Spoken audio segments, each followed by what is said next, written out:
Hey, Shalom. It's so nice to have you on the show today. How are you doing? Doing good. Thanks for having me. Beautiful. And thank you so very much for being here. And you see, Shalom, oftentimes I love to thank my guest for two things. And I do this so often to the point where it has become an anthem for me. So firstly, my man, I want to say thank you for investing in yourself. You see, Of you course. are on this platform right now because you invested in yourself. And oftentimes I love to make reference to the amazing mango tree. You see, Shalom, some months back, I was on a particular road, and just by the roadside, there was this tall, unattractive mango tree. And I use the word unattractive because the mango tree's got no mangoes on it, and the leaves were all dry. So I just walked past it and I went my way. But you see, Shalom, just recently I was on that same road, and this time around, Yeah. a lot's changed about the mango tree. You see, the mango tree caught my attention pretty good from a distance. And immediately I got the urge to move so close to it, which I did. And it wowed me because now the mango tree's got a lot of mangoes on it, beautiful green leaves and healthy branches. Oh boy, it was a beautiful moment that day, a special one at that. I was so excited. Here is my point. The fact that you dedicated your time, energy, and resources Yeah. to becoming the amazing Shalom that you are today, that alone has made it really impossible for me to skip you. And that's why you see you got the request from me to be on the show because I was attracted to the fruit of all that you're doing, your insight, your philosophies, your work, your perspective. It's amazing. And just before you got the request from Yeah. me, I said to myself, I've got to benefit from this beautiful thing Shalom is doing. Not only me now, but even the audience. And here we are today with the amazing Shalom. So thank you so very much for investing in yourself. And secondly, thank you for saying yes to the Right. invite. Because if you had said nope, Yeah. there was nothing Elisha could do about it. Thank you so much, my man. I'm glad to be here. Thank you. Beautiful. So let's get started. You see, I'm quite excited to have you on the show today for some reasons. Firstly, my interest in knowledge seeking. I believe in order for one to transition from a terrible situation to that of a beautiful one, Shalom, I believe it takes the application of knowledge, quality information, and not just knowledge now, but the application of it. And you see, ever since I discovered that light in the Hebrew means knowledge and darkness means ignorance, I've been so keen to knowledge seeking because I do not want to remain in the dark. So that's going to make our conversation today very, very important to me and even to the listeners. And the second reason why I'm excited to have the amazing Shalom on the show is for the sake of the audience. You say, Shalom, we live in an age where information is as abundant as grains of sand. We've got lots of information flying out there. So these folks trust me for quality, eye-opening, and very important information, of which I am totally Yeah. convinced that our conversation is going to be insightful and impactful. So for that reason, Shalom, let's get started with your introduction. Talk to us about your personal or professional journey, because right now we are just so curious. We want to know how Shalom got here. Then afterwards, I've gotten some beautiful questions for you. Okay, Shalom, over to you. Yes, my name is Shalom Namabal. I'm a body language researcher. I help people learn and people and businesses learn how to decode human behavior for success. I teach them how to read human behavior and also master their own to send out the social cues that they want to help their business, their social lives, to connect with other people. I have been learning about body language for years now, and it wasn't up until recently I started telling others about it as well. I have taken some client calls. I've been teaching people on LinkedIn with my posts about body language, and as of recently, I just been going out a lot teaching people about how important it is to master nonverbal communication and all that it can do for you. That's amazing. How important it is to master nonverbal communication. Got that? Well, that's a beautiful one. And now I'm so excited to learn some more. Okay, feel us some more background about you. I was growing up like. So I was born in Chicago. I grew up in Iowa. I actually grew up as a very quiet kid. I didn't really come out of my shell until like maybe my freshman year. So up until then, I didn't really talk too much. I was a very quiet kid. And I think my interest in psychology kind of started because I wanted to be able to connect with other people better. And just understanding human behavior kind of did that for me. And that kind of helped me go out of my shell and not just be, that quiet kid in the corner all day, but actually to like connect with other people and make friendships and develop meaningful connections. I grew up as kind of an athlete. I liked interested in sports when I was growing up, and I grew up in a very nice neighborhood. And I think all that really inspired who I am today. Hmm. Awesome. Got it. So the first question would be, you mentioned what you're doing to help people understand body language and master it.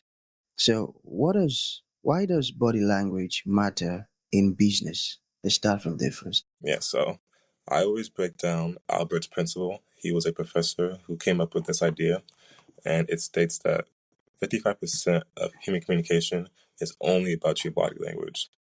It's the way you present yourself, because people make impressions of you within 7 seconds. So mastering your body language can help you make the right impression. 38% is how you say things. It's your tone of voice, it's your pitch in your voice. I always say that people can make two individuals can make the exact same comment, but they say them differently, and because of that, they will be perceived differently. And then the last 7% are the words that you actually are saying. And so, because body language makes up majority of the communication, I think people should focus more on that before they begin to focus on all the other aspects of the way human beings communicate. Especially if you are in business, you're constantly working with other people. And if you're constantly working with other people, being able to communicate with them can take you like a million miles. Because especially if you're not only in business, but you're also a leader, I tell people that you have to look like a leader to be treated like one. Because there's been some instances within history where people may have been smart, educated, this and that, but because their nonverbal communication wasn't as good as it could be, they ended up getting robbed of many opportunities. And I tell people to not allow themselves to be one of those instances. So I think mastering your nonverbal communication will help you connect. It will help you send out signals that you need to, make you look more competent, and help you build real relationships. Got that. Got that. Thank you for explaining it that way. So what is a quick Right. way to improve confidence? Yeah, so that's a good question. About 12 years ago, there was this TED Talk by Amy Cuddy. And then within that TED Talk, she gave this principle. So power posing for only 2 minutes can increase your testosterone, it will decrease your cortisol, and it will also increase your risk taking. So there's a 2 minute power pose that can be standing with a power pose is just anything, a stance, or a position of power that you associate with confidence and dominance. So, people power pose in different ways. The most common one is, hands on hips, chest out, chin up for just 2 minutes a day. I know a lot of people do that like before a job interview, before a networking event, before like social activities. And it's a great way to just get a quick confidence boost because what I learned during that when watching that TED Talk is our bodies change our minds, which means that even if you're not feeling as confident, if you simply, stand up a little bit straighter, puff out your chest a little bit, put your chin up, and have good posture that exudes confidence, that would automatically go to your brain, and you'll also feel more confident because you are looking more confident. A 2 minute power pose is a great way. Wow, that's very insightful. I got that. So how can we use body language to build trust? When trying to build connections and build rapport quickly, I always tell people that people like to see your hands, especially your palms. Like if you're hiding your palms, for example, I used to have like a really bad habit of putting my hands in my pockets, and I think that kind of hurt my credibility a little bit. So if you can show people your palms, because people believe your hands more than they believe your actual words. So I think it's about people are 12.5 times more likely to believe your hand gestures and your palms over your words, right? So if I also say something like, I have 4 siblings, but I hold up the number 5, people will be more likely to believe my hand gesture over what I'm actually saying. Make sure keep your hands visible. People like seeing your hands. They can trust you when they see your hands. I always suggest an open torso. So keep your torso area open. I don't usually like to see like crossed arms, anything from the torso area, because it helps you feel more closer to the person you're talking with. And I also suggest dialing up on your signals of warmth, especially if you can manage to become a better listener. And the way I suggest people become better listeners and help other people to feel more heard is there's this thing, it's called a triple head nod.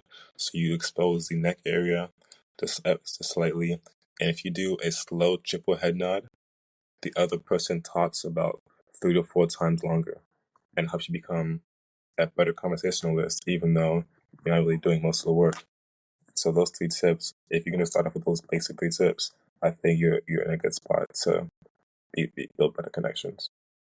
Wow, that's very insightful. I got that. Okay, we have just 2 more questions to go. So, can you talk to us about the basics of body language, like body language 101? Yeah, so I actually talked about this just like the other day. I always tell people that I'm talking to that body language 101 is simply understanding. Like if you want to read someone's emotions and body language, it's just understanding that people expand when they feel confident and dominant, and they shrink up when they feel, um, defeated, sad, or upset. Right. So, example: if I'm sitting like this, slumped shoulders, and I'm sitting with weak posture, I'm shrinking myself down, and you can probably assume for yourself that I'm not feeling very confident and dominant right now. But if I was to kind of sit up with my back straight, my chest out, my shoulders back, and my chin slightly elevated, that is confident posture. Because what I say is that the body is always a reflection of the mind. However you're feeling inside will be manifested in your body language. And so body language 101, understand if you want to read someone's emotions, if they shrink down, they're probably experiencing negative emotions. However, if they are expanding, they're taking up space, claiming territory, then they probably feeling confident and dominant. The more territory you claim for yourself, the more confident you feel, and the more dominant you look. Got it. Got it. Okay, so what are some common body language myths you'd like to share with us? There's a lot of myths about deception. So, for example, people have been saying for years if someone looks away when speaking, they're lying to you. If people look nervous, they're lying to you. All of that is just not true. Um, there is no universal cue for deception because we are all so much different. Some people are really bad liars, others are excellent liars. And so a lot of times, nervousness and deception look identical, which is why the only person can only accurately predict deception with like 54% accuracy. So it's very difficult. So don't believe that there's a universal cue that means someone is lying. Although there are some things that you could look out for to get closer in your path to trying to detect a lie. And so I'll share a few of those as well. So the thing I look out for the most is just commitment to what is being said. Because if you are being truthful, like you will naturally and effortlessly, without even realizing it, send out nonverbal signals that show you're being genuine. And so I look for emphasis and commitment, right? So the way people non-verbally emphasize, some examples, some people may like lean in forward when trying to make a point. They may raise their eyebrows when trying to make a point. They may even like slap the table to emphasize what they're saying. So those are some like non-verbal ways people emphasize. Verbally, people emphasize with the tone of the voice and their pitch. I also look for pacifiers. Pacifiers don't mean that someone is lying. you see, so you want to establish a baseline of someone's behavior, and if you see an increase in those pacifiers, you can assume that that person is feeling more discomfort towards a particular line of questioning. And once again, it won't mean that they're automatically lying, but you may want to dig more deeply into that. And I think those are the two big ones, and then there's some smaller ones after that. So one thing I could say is that your body language, bad body language, may be costing you a lot of opportunities. If you appear confident, people assume that you have a reason to be confident. Whereas if you feel defeated, people will assume you have a reason to look defeated. And so just recognize that if your body language is poor, you could be costing yourself opportunities without even knowing it and recognizing it. And for people who want to learn more about me or what I teach, I am on LinkedIn, Medium. I have a website. All is going to be found under Shalom Namabal. I also have created an ebook. It dives into the basics and the fundamentals of body language. You can find how to spot liars more easily. You can find stories of people who were cost opportunities because of the body language. You can also find how to master a first impression. And so if you're interested in that, you can visit shalomdamabel.gumroad.com. You can also visit my LinkedIn profile and in my featured section. Thanks for having me. I appreciate it. Thank you.